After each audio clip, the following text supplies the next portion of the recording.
ஜனநாயகத்துக்கு எதிராக யார் செயல்பட்டாலும் சர்வாதிகாரியாக மாறி அரசு ஒடுக்குனா தவறு கிடையாது. இப்போ டெல்லியில் நடக்கிற போராட்டத்தை நீங்கள் நினச்சி பார்த்தீங்கன்னா, அங்கே உண்மையாகவே மாணவர் இணைப்பு நடத்துதானா? இல்லை. ஒரு குறிப்பிட்ட பேர் மாணவர்கள் கலந்துக்கிறாங்க. ஆனால் கரப்பான் பூச்சி ஜனதா கட்சின்னு சொல்கின்ற ஒரு கட்சியே இல்லாமல் ஒரு சமூக வலைதளத்தில், அதாவது தலைமை நீதிபதி சமூக வலைதளத்தில் வேலையில்லாத இளைஞர்கள்லாம் கரப்பான் பூச்சி போல் செயல்படுறாருங்க அப்படின்னு சொன்னோன்னு ஆரம்பித்தாங்க. அவங்க ஒரு போராட்டத்தை ஆரம்பிக்கிறாங்க.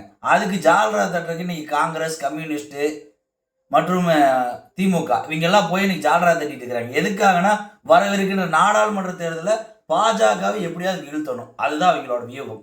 அதாவது நீட் தேர்வில் நடந்த குளறுபடிக்கு முழுமையாக பாஜக அரசு பொறுப்பேற்கணும். இதில் மாற்று கருத்தே கிடையாது. இந்த மாதிரி மிகப்பெரிய தேர்வு நடக்கும்போது ஒரு குளறுபடி நடக்குதுன்னா அதுக்கு அரசு தார்மீக பொறுப்பேற்று அவங்க அதுக்கு நடவடிக்கை எடுக்கணும். எடுத்துட்டு இருக்கிறாங்க. மே 3ஆம் தேதி தேர்வு நடக்குது. அதோட ஊழல் குற்றச்சாட்டு வருது. உடனே அது வினாத்தாள் கசின் இதெல்லாம் வருது. உடனே அதை ரத்து பண்ணி உடனே மறுபடியும் தேர்வு அறிவிச்சிடுறாங்க. ஜூன் மாதம் அது நடக்குது. ரிசல்ட் வெளியிட்டுறாங்க. அதெல்லாம் வெளியிட்ட பிறகு போராட்டத்தை துவங்குறாங்க. அதாவது குளறுபடி நடந்தது மே மாதம்.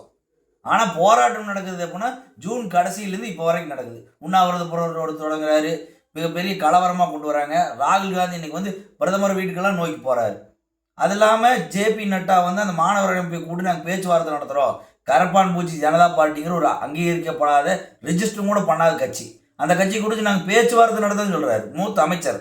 ஆனால் அவங்க என்னங்கிறாங்க, நீங்கள் அங்கே பேசக்கூடாது, ஜந்தர் முதல்ல பொழுவதில் வச்சு தான் உங்க கூட பேசுவோம் அப்படிங்கிறாங்க. இந்த மாதிரி ஜனநாயகத்துக்கு விரோதமாக செயல்படுபவர்கள் யாராக இருந்தாலும் உண்மையான மாணவர் கிடையாது.